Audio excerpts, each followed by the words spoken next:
Good morning, dear students. Welcome to the science class. My name is Megashya. I am dealing science subject of 6th class. In earlier classes, we have already discussed about the part 1 of our food lesson. Now, part 2 we are going to discuss now. So yes, there are some food items who are asking their names. Can I just identify? Yes, it is biryani. Now, what we want to know is how biryani got the taste, how biryani got the smell, which is very pleasant. Okay, now whenever we smell it, saliva automatically releases in our mouth. How is it? Let us discuss what are the ingredients are used to make biryani. So, you are seeing images one by one. All these are used and they are available in your homes also. First one is ilachi, cardamom. Second one is lavang, clove, and dalchini, cinnamon, biryani leaves, and pepper. So, by adding these materials to the biryani, so biryani will get that much of taste and that much of smell. So, what these are called? So, as these are the key ingredients in giving the smell and taste, mainly smell, these are called fragrant materials. Fragrance means smell. So, these are giving fragrance to the biryani. So, hence it is fragrant materials and they are called condiments. All these are called condiments. In Telugu, they are called Sugandha Dravyalu. And one more food item is waiting for you. Yes, he is also asking who am I. Yes, very well known. What are the materials that giving the payasam very taste? So let us look at. You are seeing images, tiles. Now cashew nuts, yes, almond and kismis. So simply by frying them in some ghee and added to the payasam so that they will give very good taste to the payasam. What these are called? These are called dry fruits. Yes. Now they are saying we are very costly. What are very costly? Condiments and dry fruits are very costly. Why? Because they are not available everywhere. They grow in particular places only. Means they are available in small quantities. We know very well supply is less and demand is more. Automatically the price will go up. So that's why these are expensive. Yes. Now for one more activity we are checking here. What we are checking is we are taking food items from the plants and animals. Coming to the plants, we don't want all the plant material as food. We want only particular materials.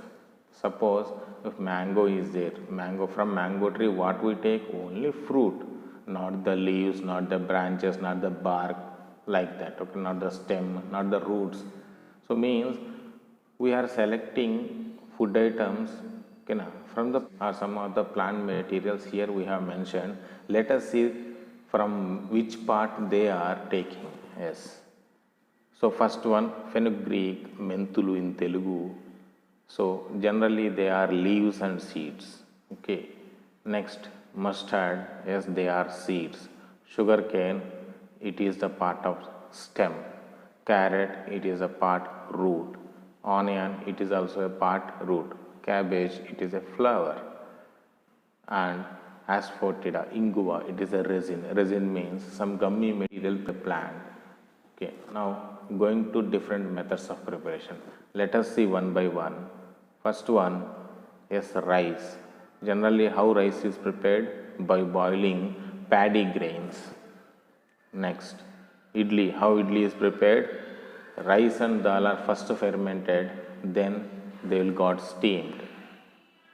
And aloo chips, how they are prepared means by deep frying, okay, na, potato slices in the oil. So see, idli, rice, chips, all these are the food items that we consume, but the preparation of foods are very different.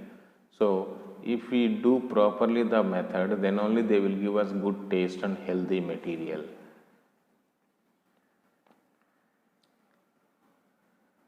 So here we are seeing some of the preparation methods of different food items. Let us read out one by one. So method of preparation food: boiling, steaming, fermentation, roasting, deep frying, shallow frying, chopping and mixing, cutting and mixing. Yes, we got a doubt, children. Chopping and cutting. What is the difference between chopping and cutting? So if you make small pieces, then they are called as chopping. So if you want required size material, that is called cutting. So means it is if the size of the material is less than a bite, then it is called chopping. Okay, na? So example, if you cut onions for pakodi, it is cutting. Okay, na? If you cut onions for onion dosa, then it is chopping because the size is very less. Okay, this is the main difference between chopping and cutting. Let us see some of the examples. Boiling. So rice can be prepared. Here we have seen one or two examples only. So make your own examples, find your own examples. Steaming, as idli. Fermentation, bread and cheese, as roasting. Peanuts. Deep frying, pakodi, puri. Shallow frying, chicken, fish. Chopping and mixing, onion masala, and cutting and mixing, salads. So these are the different methods of preparation of food, and we have seen the examples for the preparation of food. The taste of food depends on what we have said. Now we have seen the ingredients.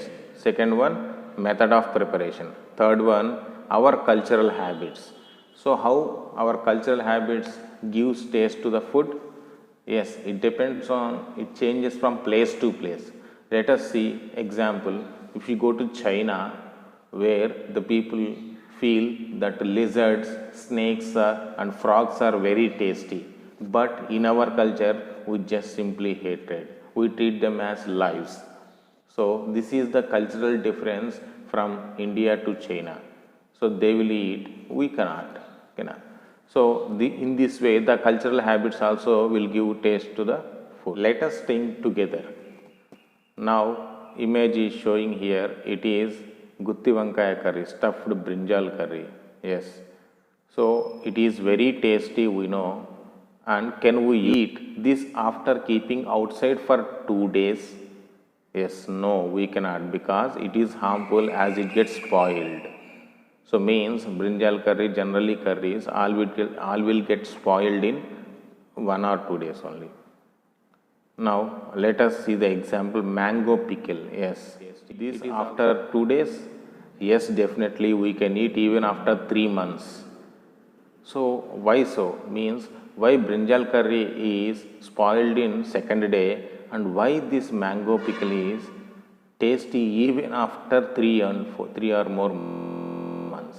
Let us see one more example. Yes, raw rice. These are stored as bags. They can be eaten even after 1 year also. So why so? What is the reason behind? It is only because of preservation method. So preservation means storing the food item for long time is called preservation. Right? Let us see how to preserve food. Preservation of food means some food items are preserved by salting and drying. So can you see examples? Yes, they are dried fish. And some food items are preserved by dried and pickled. Examples, pickles, vegetables and meat. All they stored by making pickles for long time. And sugar syrup or honey is a good preservative. Hence, these are used to preserve the fruits. Yes. Examples are jams and fruit juices. So in this way, jams are stored for a long time, means more than 3 to 4 months, and juices also like Tropicana, etc. These are the different methods of preservation of food. So we can preserve by keeping them in oil or vinegar, by storing airtight containers, by keeping them in fridge, by heat treatment, and by applying salt, means salting, and by applying sugar. So these are the different methods generally used in our homes. Now, how to preserve food? Let us have some examples. Here we have types of some preservatives are there. By adding the preservatives, we can preserve the food for a long time. So here first preservatives are by adding salt, chili powder, and we easily know it is a pickle. Pickles are generally preserved by adding all this. Adding only salts, yes, fish and meat, drying dried fish, sugar syrup, jams and juices. Just now we have seen. So now vegetable carving, very interesting one. Making different types of designs and decorations with vegetable is called vegetable carving. If you see the example, the watermelon can be chopped, sliced out and made into in the shape of penguin. So taking by different vegetables and fruits, making them in different shapes is called vegetable carving. Let us check examples. Yes, it is a flower made from vegetables. This is the leaves made from carrot. Yes, these are the flowers made from kheera dosa and carrot, watermelon and carrot. See how they are prepared, and finally, so this is all vegetable carving.